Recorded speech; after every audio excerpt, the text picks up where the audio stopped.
पवित्र तो देहवाणी पुण्यवंत जोवदे अच्युत सर्व काळ. तयाच्या चिंतने तरतील दोषे जळतील राशी पातकांच्या. देव इच्छे रज चरणाची माती धावत चालती मागे मागे. तयाच्या चिंतने तरतील दोषे जळतील राशी पातकांच्या. काय त्या उरले वेगळे अनेक वैकुंठ नायक जया कंठी. तयाच्या चिंतने तरतील दोषी जळतील राशी पातकांच्या. तुका म्हणे देव भक्ताचा संगम. तुका म्हणे देव भक्ताचा संगम तेथे ओघनाम त्रिवेणीचा.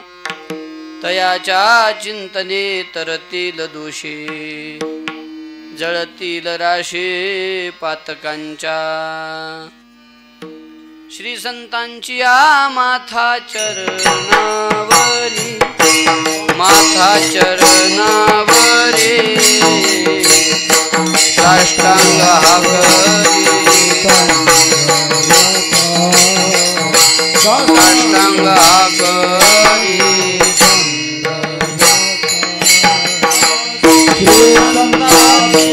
माथा चरणावरी. माथा चरणावरी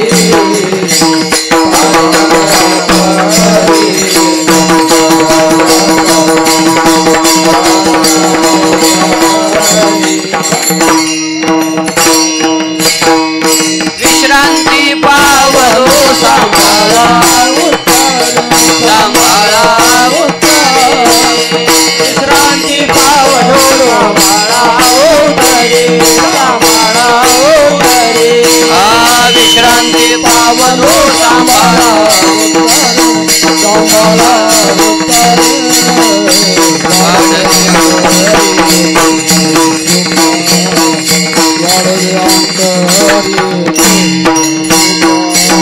विश्रांती पावलो सांभाळा उत्तरी सांभाळा उत्तरी.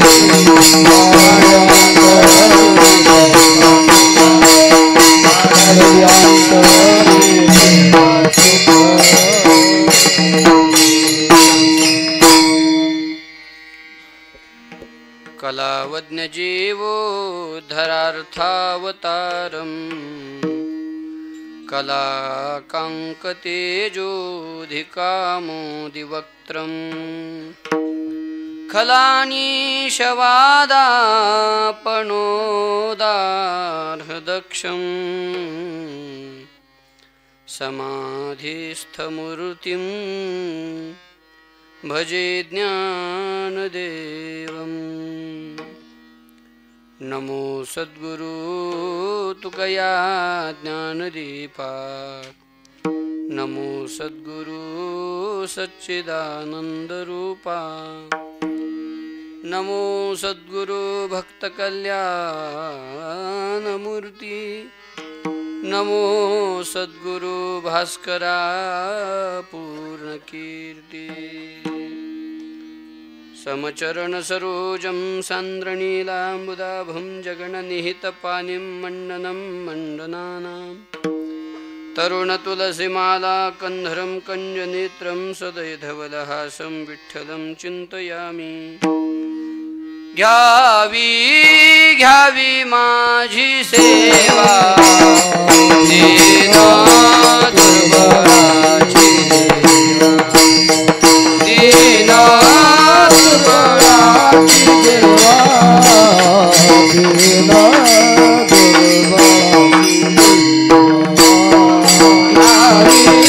घ्यावी माझी सेवा दीन दुर्बलाची देवा. दीन दुर्बलाची देवा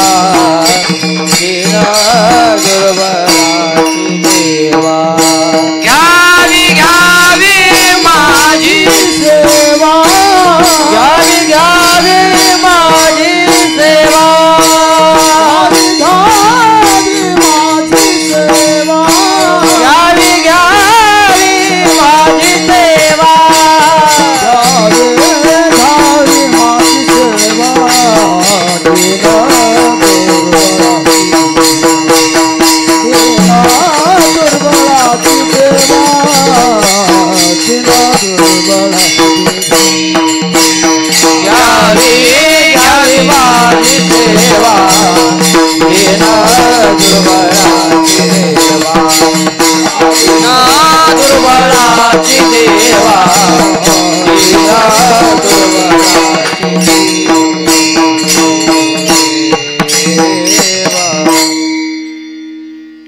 पवित्र तो देहवाणी पुण्यवंत जो वदे अच्युत सर्व काळ तयाच्या चिंतने तरतील दोषी जळतील राशी पातकांच्या. सेवेपूर्वी थोडासा परिहार तो असा.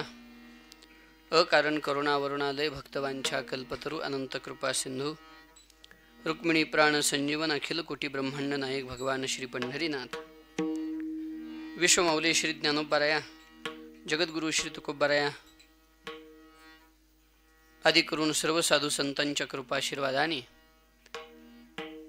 भगवती काशीमाईच्या समाधी सोहळ्याच्या निमित्ताने तुम्हा सर्व भाविक सज्जनांच्या उपस्थितीमध्ये सर्वांच्या सहयोगातून संपन्न होत असलेला हा अखंड हरिनाम सप्ताह सोहळा व या सप्ताह सोहळ्यामधील आजची ही सहाव्या दिवसाची कीर्तन सेवा सद्गुरुनाथांच्या चरणी परमात्मा पंढरीनाथाच्या चरणी समर्पित करण्याचं भाग्य सर्वांच्या प्रेमातून माझ्याकडे प्राप्त झालेलं आहे. त्यानिमित्तानं तुकोबारांच्या गाथेतील 5 चरणाचा अत्यंत महत्त्वाचा प्रासादिक असा बहुतेकांच्या परिचयातील असणारा अभंग सेवेकरिता निवडलेला आहे. पवित्र तो देहवाणी पुण्यवंत जो वदे अच्युत सर्व काळ तयाच्या चिंतने तरतील दोषी जळतील राशी पातकांच्या. प्रस्तुत कीर्तन रूपी सेवेकरिता निवडलेला अभंग जगद्गुरु श्रीमंत श्री वैराग्य महामेरू वैराग्य रागरसिक श्री तुकोबारा यांचा असून या अभंगामधून जगद्गुरु श्रीमंत श्री तुकोबारा संतांच्या पावित्र्याचं महिमान प्रतिपादन करतायत. महाराज बोलतात की बाबा त्यांचा देह पवित्र आहे. पवित्र तो देह पवित्र आहे. ती वाणी पुण्यवंत आहे. कोणता देह आणि कोणती वाणी पुण्यवंत आहे महाराज सांगतात. जो वदे अच्युत सर्व काळ अखंड ज्या वाणीनं आणि ज्या देहानं भगवंताची सेवा आणि चिंतन होतं ती वाणीही आणि तो देहही पवित्र आहे. पवित्र तो देह वाणी पुण्यवंत जो वदे अच्युत सर्व काळ. ठीक आहे म्हणे महाराज, पण त्या संतांचं पावित्र्य आम्ही ऐकून काय करावं? आम्हाला त्याच्यातून काही फायदा आहे का? ते पवित्र आहेत हे मान्य आहे. संतांचा देह पवित्र आहे, संतांचं जीवन पवित्र आहे, अतिशय पवित्र स्वज्वळ असणारं संतांचं जीवन आहे. पण आम्हाला काय? कारण प्रयोजनमनुद्दिश्य मंदोपी न प्रवर्तते मंद अपि न प्रवर्तते. मंद माणूस जरी असला, मंद म्हणजे येड्या डोक्याचा जरी असला, मूर्ख माणूस जरी असला तरी प्रयोजनमनुद्दिश्य जोपर्यंत काहीतरी मिळतं हे कळत नाही तोपर्यंत एखाद्या कार्यात प्रवृत्त होत नाही. संतांचं महिमान तुम्ही सांगताय, त्यांचं पावित्र्य आम्हाला सांगताय, पण त्या पावित्र्याचा आम्हाला काय फायदा आहे? महाराज सांगतात तयाच्या चिंतने तरतील दोषी जळतील राशी पातकांच्या. संतांच्या पावित्र्याचं हे एक ऐश्वर्य आहे. ते स्वतः सिद्ध पवित्र आहेतच, पण त्यांच्या ठिकाणी जगाला सुद्धा पवित्र करण्याचं सामर्थ्य आहे. म्हणून जळतील राशी पातकांच्या हे संतांच्या पावित्र्याचं महिमान आहे. एवढंच नाही बाबा, ते स्वतः पवित्र आहे, जगाला पवित्र करतात. नवल नाही देव इच्छी रज चरणाची माती धावत चालते मागे मागे. देव सुद्धा त्यांच्या चरण रजाची अपेक्षा करतात. इतकं संतांचं पावित्र्य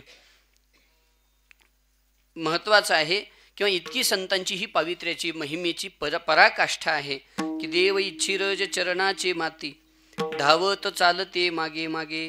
आणि मग आता सांगा म्हणे तुकोबाराय बोलायला लागले की म्हणे बाबा ज्यांचा देह पवित्र, ज्यांची वाणी पुण्यवंत, ज्यांच्या चिंतनानं जग पवित्र होईल असं ज्यांचं पावित्र्य आहे, देव सुद्धा ज्यांच्या चरणाच्या मातीची अपेक्षा करतात. बस काय येत्या उरली वेगळे अनेक. आता त्या भक्ताला अजून काही मिळवायचं शिल्लक राहिलं का? वेगळे शब्दाचा अर्थ अजून काही मिळवायचं राहिलं का असंही म्हणता येईल. किंवा आता देवामध्ये त्यांच्यामध्ये भेद राहिला नाही.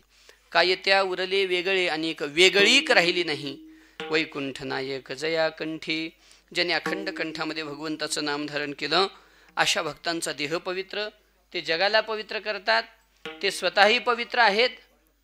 काय त्या उरले वेगळे अनेक वैकुंठ नायक जया कंठे, ज्यांच्या कंठामध्ये भगवंताला ज्यांनी धारण केलेलं आहे त्या भक्तांचं पावित्र्य इतकं श्रेष्ठ आहे. ते देवापेक्षा काही आता वेगळे भिन्न राहिलेच नाही. त्यांच्यात आणि देवात वेगळीक राहिली नाही. एक रूपता प्राप्त झाली. ती कशी? महाराज बोलतात, तुका म्हणे देवभक्ताचा संगम तेथे ओघनाम त्रिवेणीचा. देवभक्त आणि नामाचा संगम त्या भक्ताच्या देहामध्ये झाला. आता कसं आहे, देवभक्त आणि नाम या त्रिवेणी संगम, हा त्रिवेणी संगम ज्या देहामध्ये झाला तो भक्ताचा देह असल्यामुळं पवित्र तो देह. का? तुका म्हणे देवभक्ताचा संगम, त्या देहात तो संगम झाला म्हणून तो देह पवित्र. तुका म्हणे देवभक्ताचा संगम तेथे ओघनाम त्रिवेणीचा. म्हणजे देवभक्त आणि नामाचा त्रिवेणी संगम भक्ताच्या अंतःकरणामध्ये, भक्ताच्या ठिकाणी झालेला आपल्याला पाहायला मिळतो. आता मग एक थोडीशी शंका येईल की महाराज आम्ही भक्त आणि त्यांच्या कंठामध्ये असलेलं नाम या दोन्हीचा संगम पाहतो, पण देवाचा संगम झाल्यासारखं भक्ताची तर अवस्था दिसत नाही. काय असतं, कुठेही त्रिवेणी संगम होऊ द्या, दोन प्रगट असतात आणि एक अप्रगट असतं. आपण जर प्रयागराजाला गेलो, अर्थात इलाहाबादला गेलो, तिथं गंगा यमुना आणि सरस्वतीचा संगम असला तरी दिसताना दोनच दिसतात की हो. कोणत्या कोणत्या? गंगा आणि यमुना. ते सरस्वती अप्रगट मानली गेली आहे तिथं. तसं देव, भक्त आणि नाम या तिघांच्या संगमामध्ये भक्त आणि नामाचा संगम एक प्रगट रूपानं आहे आणि तिथंच अप्रगट रूपानं, अप्रत्यक्ष रूपानं देवाचाही ओघ आहे, देवाचाही संगम त्या ठिकाणी झालेला आहे. किंवा सोपं उदाहरण द्यायचं झालं तर माता माऊल्या वेणी घालतात. वेणी घालत असताना केसाचे पदर किती असतात हो? 3 पदर असतात. पण दिसताना किती दिसतात? दिसताना 2च दिसतात की. केसांचे पदर जरी 3 असले तर एखादी माऊलीनं जर वेणी घातलेली असेल एखाद्या मातेनं, तर त्या मातेची वेणी 2 पदरानंच ती वेणी गुंफलेली असंच दिसते की नाही. पण असताना मात्र ते 3 असतात. एक पदर त्याच्यातला केसांचा हा अप्रगट रूपानं आहे, पण असताना मात्र ती वेणी त्रिवेणीच आहे. म्हणून तर त्रिवेणी संगम असं म्हटलं जातं. त्याचं कारणही एका अर्थाने मला वाटतं अशाच अर्थानं असावं की देवभक्ताचा संगम तेथे ओघनाम त्रिवेणीचा. आणि हा त्रिवेणी संगम एकदा मी फार मोठ्या महात्म्याकडून ऐकलं होतं की देवभक्त आणि नामाचा संगम तर भक्ताच्या देहात आहेच, पण तो जो नामाचा जो ओघ आलेला आहे, तो नामाचा ओघ सुद्धा एक नामाचा ओघ नाही, नाम त्रिवेणीचा. रामकृष्ण हरी या त्रिवेणी नामाचा एक संगम झाला आणि तो नामाचा ओघ पुन्हा देवभक्ताच्या संगमामध्ये आला. म्हणजे डबल त्रिवेणी संगम त्या भक्ताच्या देहात झाला. म्हणूनच पवित्र तो देह वाणी पुण्यवंत जो वदे अच्युत सर्व काळ, असं महाराज या अभंगामधून संतांच्या पावित्र्याचं महिमान प्रतिपादन करतायत. महात्म्याच्या पुण्यतिथीच्या किंवा समाधी सोहळ्याच्या निमित्तानं आपला हा सप्ताह संपन्न होतो आहे. आता माईच्या समोर उभा राहून आपण काय बोलावं, तुम्हा सगळ्यांच्या मध्ये उभं राहून मी तरी काय बोलावं, पण तुम्हा सगळ्यांची प्रेमशक्ती, सद्गुरुनाथांची कृपा, जशी सेवा करून घेईल तशी सेवा अभंगाची आपण थोडीशी करूया. अगदी संकल्पित वेळेमध्ये सेवा पूर्ण करण्याचा प्रयत्न करू. जगद्गुरु तुकोबारांनी इथं संतांचं महिमान, संतांच्या पावित्र्याचं महिमान प्रतिपादन केलेलं आहे. काही शंका संबंधानं काही आहेत त्याचाही थोडासा विचार करू, अभंगाचं चिंतन करू. पण सगळ्यांना विनंती आहे, आपण सगळेजण आता इथं एकत्रित आलोत म्हणजे कीर्तनासाठीच की. आता कीर्तनात बसलं म्हटल्यानंतर हातानं टाळी मुखानं भजन करा म्हणायची वेळ येऊ नये. मनानं भजन झालं पाहिजे. आता भजनातच बसल्यावर भजन होईना म्हणल्यावर किती अवघड आहे. बरेच लोक अजून टाळी वाजवेनात, कदाचित देवावर नाराज असतील. एवढा कोरोनाचा काळ होऊन गेला पण देवानं आम्हाला का जिवंत ठेवलं म्हणून. असं तर काही नाही की.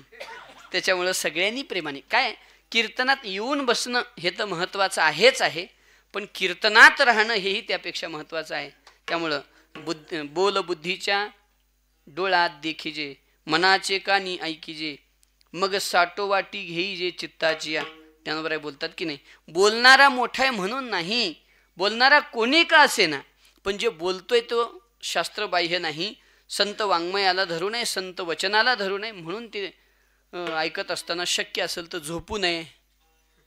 आता नाहीच आल्यावरच त्याला कोण काय करणार आहे सोडा, पण बोलू नये आणि भगवंताचं भजन करण्यासाठी इथं आपण असलं पाहिजे. सगळ्यांनी प्रेमाने एकदा भजन करू. आणि ज्या ज्या वेळेला इथून भजन गायलं जाईल, प्रमाण गायली जातील, तेव्हा सगळ्यांनी स्वांत सुख आहे, आपल्या आनंदासाठी हे आपल्या सगळ्यांना करायचं आहे. म्हणून एकदा प्रेमानं भजन करू आणि अभंगाच्या चिंतनाकडे येऊ. विठोबा रखुमाई, विठोबा रखुमाई, विठोबा रखुमाई, बोला हरी विठ्ठल ज्ञानदेव तारा, विठ्ठल विठ्ठल विठ्ठल.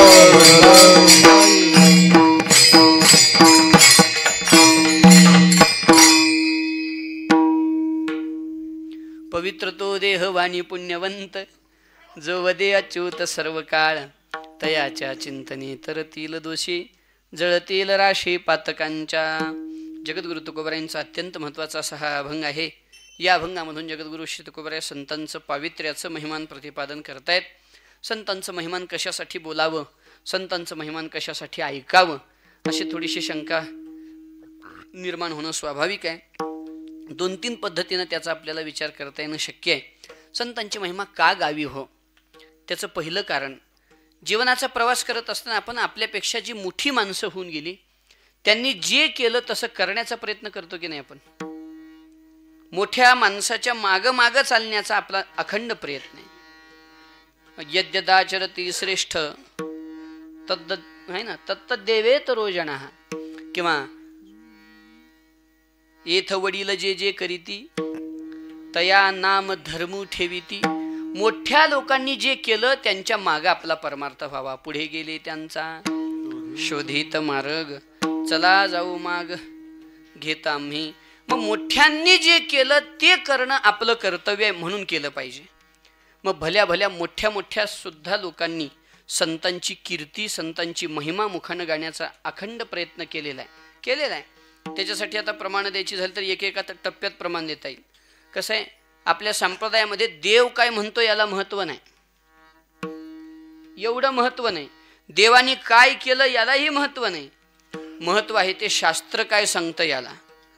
अर्जुनाला भगवान बोलायला लागले, अर्जुना मी काय सांगतो ते ऐकू नको. तस्मात शास्त्रम प्रमाणन्ते कार्याकार्य व्यवस्थित. तस्मात शास्त्रम प्रमाणन्ते, शास्त्राला महत्त्व आहे. आणि आपल्याकडं शास्त्र सगळ्यात अपौरुषेय ग्रंथ म्हणजे वेद आहेत. आणि वेद असो, शास्त्र असो, पुराण असो, अर्थात श्रुती असो अथवा स्मृती असो, या सगळ्यांनी संतांची महिमा गायलेली आहे. आपल्यापेक्षा मोठ्यांनी संतांची महिमा गायलेली आहे. वेद शास्त्रे देती ग्वाही, वेद शास्त्रे देती ग्वाही, शांती ग्वाही, शांती ग्वाही, वेद शास्त्रे देती ग्वाही, वेद शास्त्रे देती ग्वाही, वेद शास्त्र देती ग्वाही, वेद शास्त्र देती ग्वाही. म्हणती ज्ञानाबाई आई, म्हणती ज्ञानाबाई आई,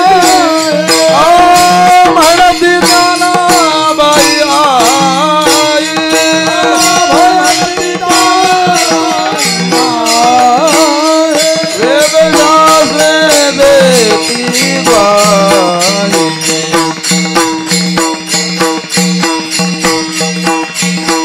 शिवपीठ हे लुनाड, शिवपीठ हे लुनाड, शिवपीठ हे लुनाड, शिवपीठ हे लुनाड, शिवपीठ हे लुनाड, शिवपीठ हे लुनाड.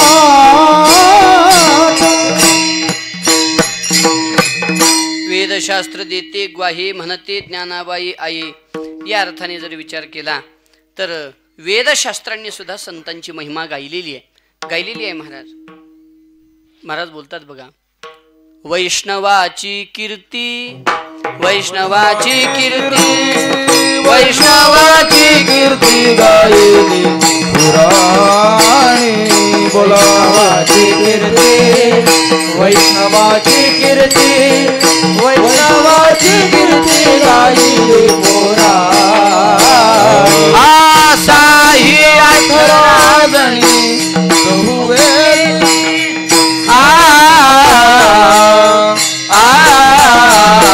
ऐसे कोणी दावा ऐसे कोणी दावा ऐसे कोणी दावा ग्रंथाचे वाचक ऐसे कोणी दावा ऐसे कोणी दावा ऐसे कोणी दावा ऐसे कोणी दावा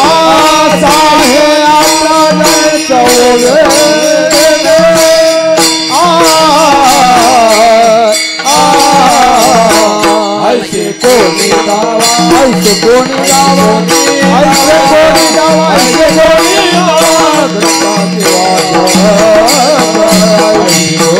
ऐसे कोणी दावा ऐसे कोणी दावा ग्रंथाचे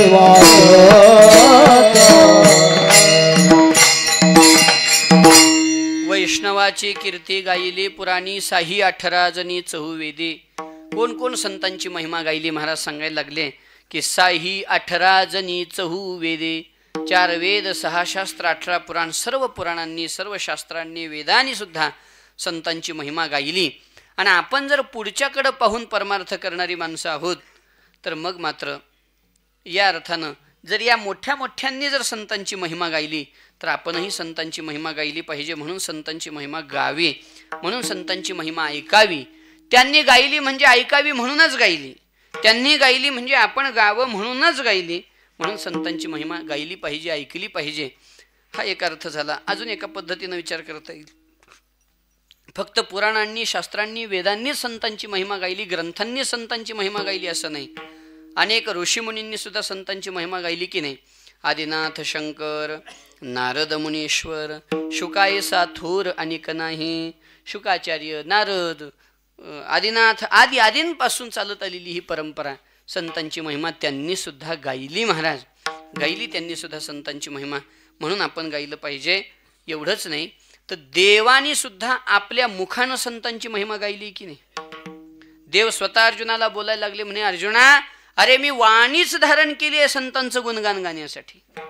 तयांच्या गुणाची लेणी लेवू आपुले वाणी तयांचे गुण तयाची कीर्ती श्रवणी लिहू आम्ही. महाराज बोलतात की नाही भगवान बोलायला लागले अर्जुनाला तयाच्या गुणाची लेणी लेवू आपुले वाणी. आमच्या वाणीचा अलंकारच संतांचं वर्णन करणं आहे. कीर्ती मुख त्यांचे नारायण नारायण कीर्ती मुख त्यांचे नारायण कीर्ती मुख त्यांचे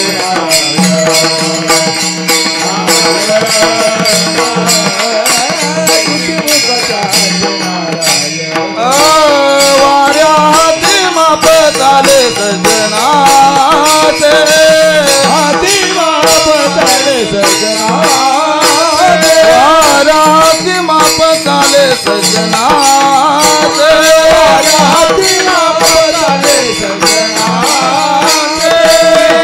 मुख त्यांचे नारायण कीर्ती मुख त्यांचे नारायण कीर्ती मुख त्यांचे नारायण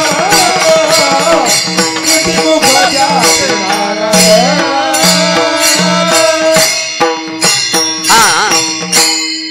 वाऱ्या हाते माप चाले सज्जनाचे कीर्तिमुख त्यांचे नारायण. महाराज सांगतात की कीर्तिमुख त्यांचे नारायण. स्वतः देव सुद्धा संतांची महिमा गातो. महाराज देवाच्या सुद्धा मुखामध्ये काय चाललेलं आहे हो तर अखंड संतांचं महिमान गाणं चाललेलं आहे.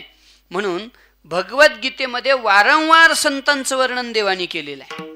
बऱ्याच वेळेला भगवद्गीता कशासाठी निर्माण झाली असं जर विचारायला लागलो तर उत्तर हेच आपल्याला माहिती आहे की अर्जुनानं युद्ध करावं म्हणून देवानं गीता सांगितली. उपक्रम उपसंहाराचा विचार केला तरी तसाच आहे. कार्पण्य दोषोपहत स्वभाव म्हणणारा अर्जुन पुढं हो नष्टो मोह स्मृतिर्लब्ध्वा म्हटलाच की, म्हणजे मोह संपावा, तो युद्धाला प्रवृत्त व्हावा, त्यानं युद्ध करावं म्हणून भगवंतांनी गीता सांगितली. असं जरी आपल्याला वाटत असलं तरी थोडा जर विचार करायला लागलो आपण, देवासारखा वक्ता दुसरा कुठं जगात आहे का? हो, देवासारखा वक्ता दुसरा कोणी असणार आहे का? आणि खऱ्या वक्त्याचं एक लक्षण आहे, जरी नाही कळलं तरी उग 5-5 मिनिटाला, 15 मिनिटाला, 20 मिनिटाला तर येऊन मेन विषयाला धरावं की का अभंग पहिल्या सुरू अभंग म्हणल्यापासून शेवट चालीलाच अभंगाचा पत्ता लागतो. कधी कधी किती जरी म्हणजे हे वक्ता असला तरी मुख्य विषयाला स्पर्श केल्याशिवाय पुढे चालेल का? हो. आणि जर देवाचा मुख्य हेतू युद्ध अर्जुनाने करावा असा असता तर प्रत्येक अध्यायामध्ये देवानी एका तरी श्लोकांनी युद्धाच्या संबंधानं वर्णन करायला पाहिजे होतं प्रत्येक अध्यायात, पण तसं झालं नाही महाराज. पहिल्या अध्यायात तर देव बोललेच नाहीत. दुसऱ्या अध्यायात सुरुवातीला काहीतरी युद्धासंबंधानं बाबा सोड हे सांडी, हे मूर्खपण, उटी घे, धनुष्यबाण हे म्हणण्यासाठी त्यक्तोत्तिष्ठ परंतप वगैरे भगवान बोलले, एवढंच. पण जेव्हा अर्जुनाने प्रश्न विचारला की म्हणे देवा मी तुम्हाला विचारतो, म्हणे मला सांगा, येथ उचित काय आम्हा, जे व्यभिचरे ना धर्मा, ते झडकरी पुरुषोत्तमा सांग्याता. देव म्हणले तुला कळत नाही का? अर्जुन म्हणला जे मोहे येणे चित्त व्याकुळ माझे. आता युद्धासाठी सांगा. इथून थोडंफार युद्धासंबंधानं भगवान बोलले, पण तिथून जर भगवान निघाले, खऱ्या गीतेच्या तत्वज्ञानाचा प्रारंभ कुठून आहे? शंकराचार्यांच्या दृष्टीनं दुसऱ्या अध्यायातल्या 11व्या श्लोकापासून. म्हणून शंकराचार्यांनी भाष्यच तिथून केलंय, आधी भाष्यच केलं नाही. अशोचानन व शोचस्त्वम प्रज्ञावादांश्च भाससे, गतासून गतासूंश्च नानु शोचंती पंडितः, असं म्हणून भगवंतांनी गीतेला प्रारंभ केला. आता बघा, युद्ध करावं अर्जुनाने म्हणून गीता सुरुवात झाली, पण पहिल्याच श्लोकामध्ये भगवंतांनी न पंडितः न अनुशोचंती असं म्हणून सुरुवात केली. म्हणजे संत वर्णनापासूनच प्रारंभ केला. आणि प्रत्येक अध्यायात संतांचं वर्णन भगवंतांनी प्रत्येक अध्यायात 1-2 श्लोकामध्ये कमीत कमी एवढ्या तरी श्लोकामध्ये केलेला आहे. पण प्रत्येक अध्यायात युद्धासंबंधानं मात्र देव बोलले नाहीत. याचा अर्थ काय आहे? देवानी निमित्त जरी अर्जुनाला उपदेश करण्याचं केलं असलं तरी देवानं आपल्या वाणीचं काम भागवून घेतलं. देवानी सुद्धा संतांचं वर्णन मुख असं तोंड मोकळं सोडून केलं, असं म्हणा आपल्या गावठी भाषेत बोलायचं तर. संतांचं ओतप्रोत संतांचं वर्णन देवानी करण्याचा प्रयत्न केला, पण त्याला सुद्धा जमलं का नाही हा विषय आत्ता माझा नाही. पण देवही संतांची महिमा गातो, ऋषीमुनीही संतांची महिमा गातात. समग्र शास्त्र ग्रंथ पुराण श्रुती स्मृती हे सगळं देवाचं वर्णन करतात. आणि हे सगळेच संतांचं महिमान गात असल्यामुळं आपणही आपल्या वाणीला पुनीत करण्यासाठी संतांची महिमा गायली पाहिजे. म्हणून संतांचं महिमान गावं हा पहिला भाव. दुसरा भाव जर लक्षात घ्यायचा झाला तर संतांची महिमा का गावी, तर देवाला संतांची महिमा आवडते म्हणून गावी. संतांचं जे महिमान गातात की नाही, देवाचं प्रेम त्यांच्यावरही एकदम विशेष प्रेम आहे. तेही प्राणा परवते आवडती मज निरुते, जे भक्त चरित्रा ते प्रशंसिते. जे संतांचं महिमान गातील ना ते मला प्राणापेक्षा सुद्धा पलीकडचे प्रिय आहेत असं भगवान बोलतात. म्हणून संतांची महिमा गायली पाहिजे. आणि तिसरा विचार करत असताना साधकांसाठी संतांची महिमा हा आदर्श आहे. सिद्धाची लक्षणे ती साधकाची साधने या दृष्टीने जर विचार केला तर साधकांसाठी संतांची महिमा हा आदर्श आहे. प्रवृत्ते निवृत्ते निज कार्या, आवश्य पाहिजे आचार्या, अपमते भजता राया, अनेक विपाया माझी पडे. नाथ महाराज बोलतात की प्रवृत्ती निवृत्ती निज कार्या, आवश्य पाहिजे आचार्या. प्रवृत्ती कार्य म्हणजे संसार असो की परमार्थ असो, परमार्थ असो संसार असो, आपल्यासाठी कोणीतरी एक आपले आदर्श आपल्या डोळ्यापुढे असले पाहिजे. आणि संतांना डोळ्यापुढे ठेवून जर आपण आपल्या जीवनाचा प्रवास करायला लागलो, ज्ञानोबा सांगतात जे हरपले आपण पे पावे, ते संता ते पाहता गिंसावे, म्हणवनी वाणावे ऐकावे तेची सदा. म्हणून संतांचं वर्णन ऐकावं गावं. आणि म्हणून अनेक ठिकाणी संत वाङ्मयामध्ये संतांची महिमा गायली गेलेली आहे. संतांची वेगळी वेगळी महिमा गायली. वेगळी वेगळी म्हणजे संतांच्या संगतीची महिमा, कधी संतांच्या दर्शनाची महिमा, कधी संतांच्या दृष्टीची महिमा, कधी संतांना आपण आपल्या डोळ्यानं पाहण्याची महिमा, कधी संत दर्शनाची महिमा, कधी संतांच्या स्पर्शाची महिमा, कधी संतांच्या सहज आपल्याकडं पाहण्याची महिमा, कधी संतांच्या चरणाच्या मातीची महिमा. अशा वेगळ्या वेगळ्या प्रकारानं त्याचा विचार आपल्याला करता येणं शक्य आहे. आता थोडा थोडा विचार. संतांच्या स्वरूपाची महिमा सांगितली. संतांच्या स्वरूपाची महिमा अशी वेगळी वेगळी महिमा आहे. संतांच्या संगतीची महिमा सांगताना सगळ्याची प्रमाणं देऊन वेळ घालवत नाही, पण अर्धाक्षण घडता संतांची संगती, तेने होय शांती महत्पापा. संगतीची महिमा. जयाचे निसंगे ब्रह्मभाव भ्रांतासही. भ्रांताला सुद्धा ब्रह्मभाव निर्माण करण्याचं सामर्थ्य सत्संगतीत आहे. ही संतांच्या संगतीची महिमा आहे. संतांच्या संगतीची महिमा. बरं, कधी कधी संतांच्या दर्शनाची महिमा सांगितली. संत दर्शनी हा लाभ. आपण नुसतं संतांकडे डोळ्यानं नुसतं बघितलं जरी संतांना तरी फायदाच आहे. त्याची महिमा सांगितलीच की. धन्य धन्य धरा तळी जो याते दृष्टीने हळी, तो वाहत येईल टाळे वैकुंठ भुवनासी. किंवा तवांतरिक्ष गगनी अवचित झाली वाणी, भक्त तरती मेदिनी ज्ञानदेव दर्शने. ज्ञानोबरांच्या दर्शनानं काय फायदा होईल हे सगळं नामदेव महाराज सांगायला लागले. याचा अर्थ काय? संतांना नुसतं डोळ्यानं जरी आपण पाहिलं तरी आपल्याला त्याचा लाभ आहे. संतांच्या दर्शनाची महिमा. कधी कधी संतांच्या सहज बोलण्याची महिमा सांगितली. कोण हा भाग्याचा आईसी आसी बोले वाचा. संत ज्याला बोलतील त्याचं जीवनच अलौकिक आहे. कसं? जयाचे नि बोले धर्मुजिये. संतांच्या बोलण्याची महिमा ही. दिठी महासिद्धी ते विये. संतांनी नुसतं दृष्टीनं करून नजरेनं आपल्याकडं पाहिलं की तो पाहे ते तर आहे महाबोध. संतांच्या दृष्टीची महिमा. कृपा कटाक्ष न्याहाळे आपल्या पदे वैभविले. कृपा कटाक्ष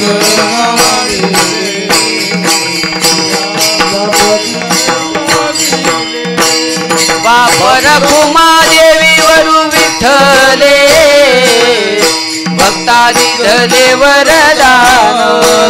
वापर कुमादेवी वरु विठ्ठले भक्तादी धले वरदान. आलिंगने सुख वाटे प्रेमीचे दानंदू गोटे. चिदानंदू गोटे प्रेमेचे दानंदू गोटे.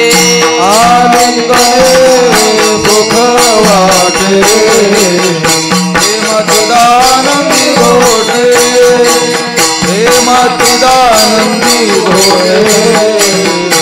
प्रेमचिदानंदी गोटे. कृपा कटाक्ष न्याहाळिले आपुल्या पदी बैसविले. बापर खुमा देवीवरू विठ्ठले भक्तादी धले वरदान. नुसतं संतांना डोळ्यानं पाहिलं तरी, संतांनी आपल्याकडं कृपा दृष्टीनं पाहिलं तरी आपल्याला त्याच्यातून होणारा लाभ. अर्थात संतांच्या कृपा दृष्टीचं महिमान सांगितलं. कधी कधी संतांच्या स्मरणाचंही महिमान सांगितलं. विपाये जरी आठवला चित्ता तरी दे आपलीच योग्यता. हे असो तया ते प्रशंसिता लाभू अथे. विपायी जरी आठवला चित्ता. सहज जरी संतांचं स्मरण आपल्याला झालं तरी दे आपलीच योग्यता. कधी त्यांच्या स्मरणाची महिमा, कधी संतांच्या भेटीची महिमा सांगितली. संतांच्या भेटीचंही वर्णन केलं. आता धन्य आजी दिन झाले संतांचे दर्शन. धन्य आजी दिन दर्शन संतांचे.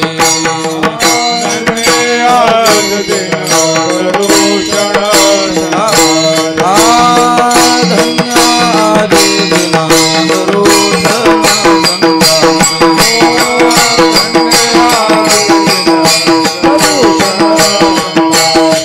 आनंदे दया घरी दैवत पंढरी ते बोला.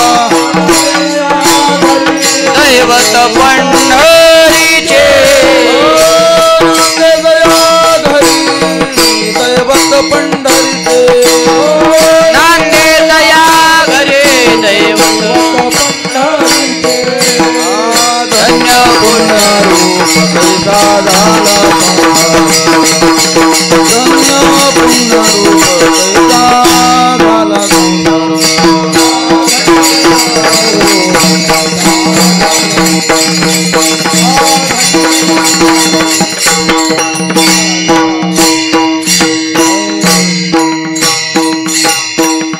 संतांच्या भेटीचं महिमान महाराज सांगायला लागले. संत भेटती आजी मज ते नेहमी झालो चतुर्भुज, दोन भुजास तुळे सहज दोन सूक्ष्मे वाढल्या, किंवा या संतासी भेटता हरे संसाराची व्यथा, पुढता पुढते माथा खंडित ठेवेन.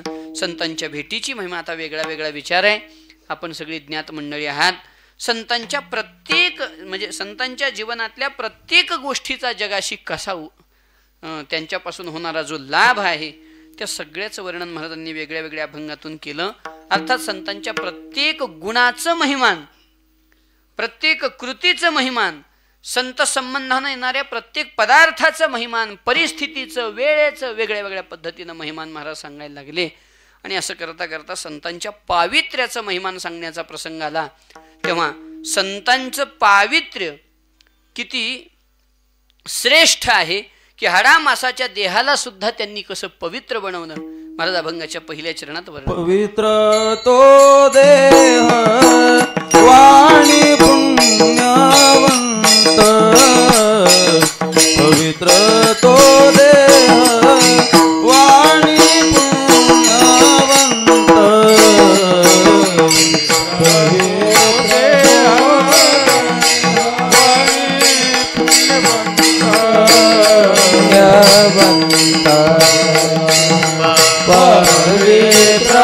तो देह वाणी पुण्यवंत, पवित्र तो देह वाणी पुण्यवंत, पवित्र तो देह वाणी पुण्यवंत, पवित्र तो देह वाणी पुण्यवंत, वाणी पुण्यवंत, दोवदे अच्युत सर्व काळ बोला, अच्युत सर्व काळ, दोवदे अच्युत सर्व काळ, अच्युत सर्व काळ, दयाच्या चिंतने करतील दोषी,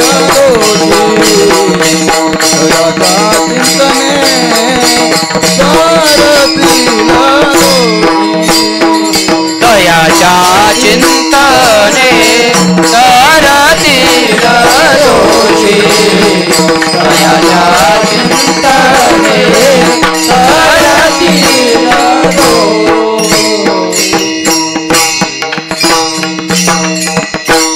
महाराज संतांच्या पावित्र्याचं वर्णन करताना वेगळ्या वेगळ्या पद्धतीनं संतांच्या पावित्र्याचं महिमान सांगितलं.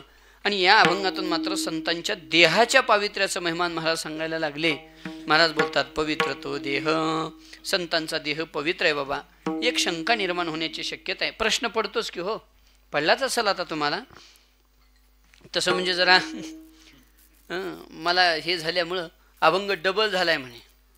म्हणजे मला दुसऱ्या दिवशी काहीतरी झालं वाटतं, तिसऱ्या दिवशी अभंग होऊन गेलेला आणि पुन्हा डबल आलाय.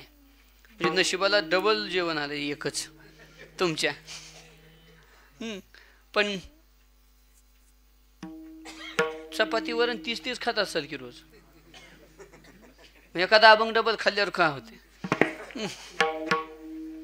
असं.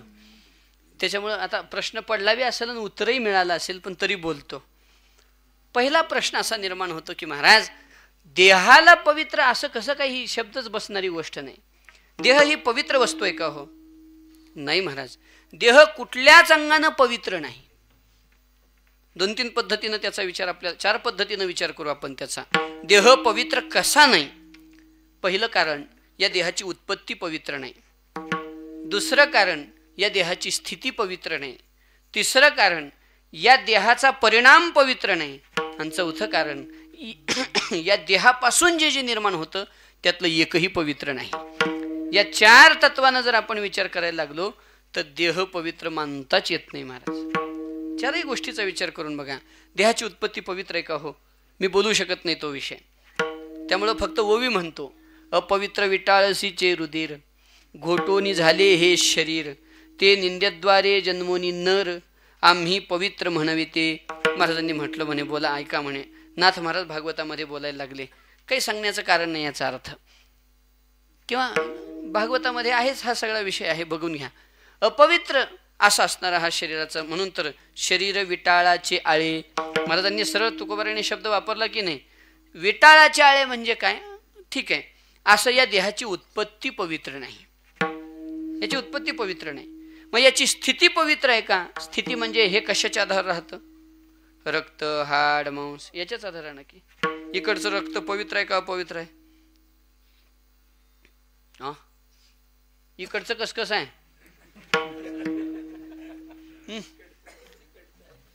सगळीकडे एकच असतं की हो. काय काय गावात बदल असतो म्हणून म्हणलं. असं बदल तर नाही की. रक्त पवित्र वस्तू आहे का? नाही. मांस पवित्र वस्तू आहे? नाही. हाड पवित्र आहेत? नाही. याची स्थिती पवित्र नाही. याचा परिणाम तरी पवित्र आहे का शरीराचा? हो. शरीराचा परिणाम काय आहे? 3 परिणाम सांगितले ज्ञानोबारायांनी. हे विपाये आगीत पडे, तय भस्म होऊ निवडे, झाले श्वाना वर पडे तरी ते विष्ठा. 2 झाले का? तिसरा परिणाम, या चुके 2 ही काजा, तय होय कुर्मीचा पुंजा, ऐसा परिणामू कपिध्वजा कश्मलुगा. 3 परिणाम सांगितले ज्ञानोबारांनी. मेल्यानंतर माणूस त्याला जाळलं तर याची काय होते? बोला की. इकडे राखच होते ना, मग बोलायला काय हरकत आहे? तुम्ही बोललं की मला जरा झोप येत नाही म्हणून बोलत जा. तुम्ही बोललं की बरं वाटतंय जरा मला. तर मग राख ही पवित्र का अपवित्र? बोला. राख पवित्र आहे का अपवित्र आहे? अपवित्र आहे. आणि जर राख पवित्र असती तर राखून आल्यावर माणसं लगेच जेवायला बसायला पाहिजे होते. कपड्यासहित स्नान करतात की नाही? म्हणजे रक्षा पवित्र का अपवित्र? म्हणून तै भस्म होऊन उडे, पहिला परिणाम अपवित्र. राख अपवित्र आहे. काही माणसं म्हणतील भगवान शंकरांनी धारण केली त्या राखेला अपवित्र म्हणतात. अहो, त्यांच्या जवळ गेल्यावर पवित्र होईल. तसं पाहायला गेलं तर राख ही अपवित्र. पुढं चला. दुसरा परिणाम सांगला महाराजांनी सांगितला की म्हणे झाले श्वानावर पडे तरी ते विष्ठा. कोल्या कुत्र्यांनी जर हा देह खाल्ला, याला जाळलं नाही, उगं कुठं टाकून दिलं, आणि तो जर कोल्या कुत्र्यांनी खाल्ला तर दुसऱ्या दिवशी काय होऊन येतं? झाले श्वानावर पडे तरी ते विष्ठा. हो, उद्या सकाळी त्यांची विष्ठा होऊनच बाहेर येईल की. अर्थात दुसरा परिणामही अपवित्र आहे. आणि तिसरा परिणाम ज्ञानोबराय सांगतात, या चुके 2 काजा. म्हणजे जाळलंही नाही, कोल्या कुत्र्यानं खाल्लंही नाही, पण एकाच ठिकाणी देह राहून जर सडला तर या चुके 2 काजा, तय होय कुर्मीचा पुंजा. सगळ्या अंगात आळ्या पडतात की नाही? सडतं की नाही? सडतं की नाही? मग ऐसा परिणामू कपिध्वजा कश्मलुगा. देहाचा परिणाम अपवित्र. बरं, देहापासून जे जे निर्माण होतं ते तरी पवित्र आहे का हो? काय काय निर्माण होतं देहापासून? डोळ्याला काय येतात? चिपड. इकडे चिपडच म्हणतात. असं बोललं की बरं वाटतं मला. खरंच बरं वाटतं हो. म्हणजे हां, ठीक आहे, डोळ्याला चिप्पड येतात. ते चिप्पड पवित्र का अपवित्र? स्वाभाविक आहे, अपवित्र. मग डोळ्यात चिपड, नाकात, नाकातला शेंबूड. आता एवढं हे करायला काय झालं त्याच्यात? काय माझ्या एकट्याचे येते का? तुमच्या येत नाही? कुणाच्याही नाकाला येणारीच गोष्ट आहे की होती. हो, नाकाला येणारा शेंबूड पवित्र का अपवित्र? नाक मुख गळू लागले, लाळ आणि शेंबूड. शेंबूड अपवित्र, लाळ अपवित्र. घाम पवित्र का अपवित्र? घाम ही अपवित्र. मी असा कुठेतरी ऐकलंय की म्हणे माणसानं जर आपल्या हातानं आपला घाम असा पुसला तर तो हात देवाला लावू नये म्हणे. ते स्वच्छतेच्या दृष्टीने का पावित्र्याच्या दृष्टीने याच्याकडे आत्ता मला जायचं नाही. पण घाम हा अपवित्र वस्तू, एवढं मात्र खरं. घाम हा अपवित्र आहे. शेंबूड अपवित्र, लाळ अपवित्र, चिपड अपवित्र, मलमूत्र अपवित्र. म्हणजे या देहाचा सगळा परिणाम कसा आहे? अपवित्र परिणाम आहे. आता याच्यापासून निर्माण होणारं काही पवित्र नाही, हे ज्याच्यापासून निर्माण झालं ते पवित्र नाही, हे ज्याच्या आधारावर राहतं ते पवित्र नाही, आणि याचा शेवटही पवित्र नाही. कबीरदास तर म्हणायला लागले, बाबा पशु का होत पन्हैया, नरका कछू न होय. अशी आहे की नाही अवस्था. महाराज एखादं जनावर मेलं तर त्याची कातडी 1000-2000 जाईल तर विकल्यावर. माणसाचं फुकट कोण घेते का सांगा? कुणीच घेणार नाही. अहो पशुची वगैरे कातडी कमीत कमी मृदंगाला वाद्या, त्याची ती पानं, एखाद्याची चप्पल, पन्हैया है ना, हे होण्यासाठी तरी कामाला येईल. पण आपलं काय कामाला येते सांगा बरं मला? आपली काय उपयोगिता आहे आपल्या देहाची? आलं तर फक्त माणसाची कवटी कामाला येते, तेही चिटक्या करायला.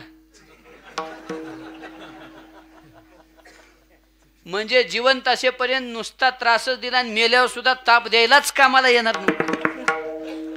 काय परिणाम आहे आपला सांगा ना. या जगामध्ये आज जेवढं म्हणून प्रदूषण आहे, जेवढी म्हणून निसर्गाची हानी झाली, ती एकट्या माणसानं केली का कुठल्या प्राण्यानं केली आहे? एकट्या मनुष्यानं केलेली आहे. याचा अर्थ असा आहे की हे इतकं अपवित्र आहे. सगळ्या अंगाने विचार केला तर शरीर अपवित्र आहे. म्हणून तर महाराज म्हणतात, शरीर रोगाचे भांडार,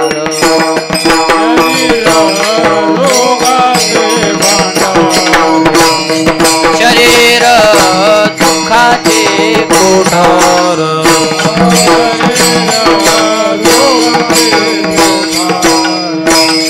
शरीर दुर्गंधीचे धार,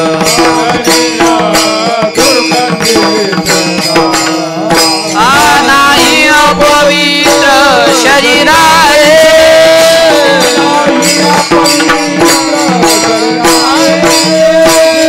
नाही अपवित्र शरीर आहे,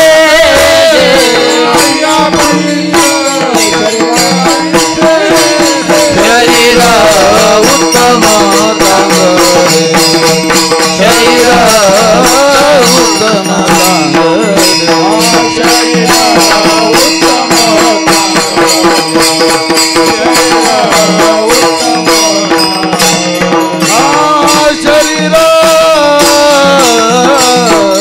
रोगाचे भांडार, शरीर रोगाचे भांडार, शरीर दुःखाचे कोठार, शरीर दुःखाचे कोठार, शरीर दुर्गंधीचे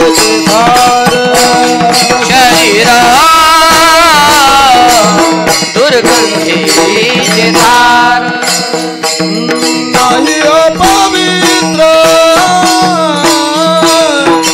शरीर ऐसे, नाही अपवित्र शरीर ऐसे, शरीर उत्तम चांगले,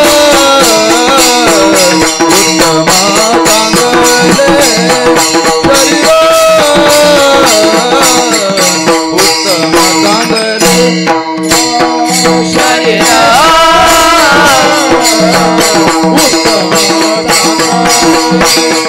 शरीर उत्तम चांगले, उत्तम चांगले. महाराज वर्णन करतात, शरीर रोगाचे भांडार, शरीर दुःखाचे कोठार, शरीर दुर्गंधीचे थार, नाही अपवित्र शरीराईसे हा देह नाशिवंत, मलमूत्राचा बांधा, वरी चर्म घातलेले कृमी कीटकाचा सांधा, रव रव दुर्गंधी रे अमंगळतेचा बांधा. असा असणारा हा शरीर आहे. आपण सर्वजण या ठिकाणी रामकथा ऐकत आहात. मी त्यांच्या मुखातून ऐकलेलं आहे आणि त्यांनी स्वानंद सुखनिवासी सद्गुरू रामसुखदासजी महाराजांच्या साहित्यातून वाचलेलं आहे. स्वामीजी म्हणायचे की म्हणे, बाबा या शरीराला किती जरी चांगलं चांगलं खाऊ घातलं तरी त्या सगळ्या चांगल्या पदार्थाचा परिणाम वाईटात करायचं सामर्थ्य याच्यात आहे. मलमूत्र निर्माण करणारा कारखाना म्हणजे हे शरीर आहे. आणि या शरीराला पवित्र म्हणण्याचं काय कारण आहे हो? देह काही पवित्र वस्तू आहे का? आमच्या लहानपणी आम्ही काणेगावला असताना एक कथा झाली होती. त्या कथेमध्ये महाराजांनी सांगितलं होतं की म्हणे हा देह फार दुर्गंधीनं युक्त आहे. तुम्हाला खोटं वाटलं तरी आपल्याच हातावर आपला हात चोळायचा उलटा आणि वास घेऊन बघायचं म्हणा. 2002ची गोष्ट आहे. मला अजून ध्यानात आहे, कारण ऐकता ऐकता मी चोळून वास घेतलो होतो म्हणून.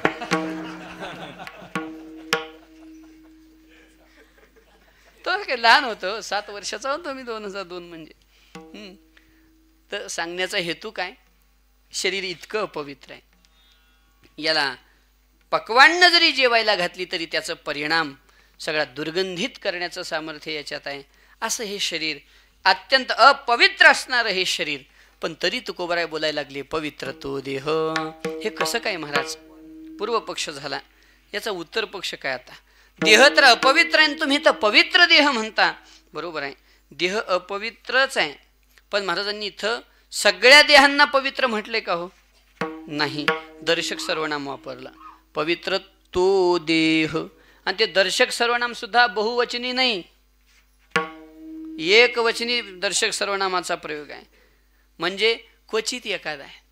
मनुष्यानाम, तेवढ्यावरही देव थांबले नाहीत. कश्चित देतती सिद्धेन यततामपि सिद्धानाम कश्चिन माम वेत्ती तत्वतः. म्हणजे आस्थेच्या महापुरी रेगताती. कधी कधी प्रश्न पडतो, देवानी सहस्त्रवरी म्हटलं, ज्ञानवरांनी कोटीवरी म्हटलं. असं कसं काय? कारण देव बोलताना द्वापार युग होता, आता कलियुग आहे. म्हणून ते सहस्त्रवरी बरोबर आहे, पण आता कोटीवरीच आहे. असो, सांगण्याचा हेतू काय? सगळ्यांचा देह पवित्र नाही. देहाची मूळ अवस्था ही अपवित्रच आहे, पण तो देह पवित्र. फक्त तो देह पवित्र आहे. तो म्हणजे आमच्या कक्षेत जो बसला तो देह पवित्र. मग तुकोबाराया, तुमची कक्षा कोणती? जो वदे अच्युत सर्व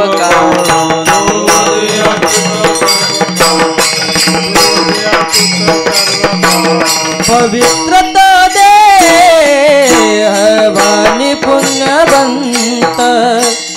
पवित्र तो देवानी पुण्यवंत.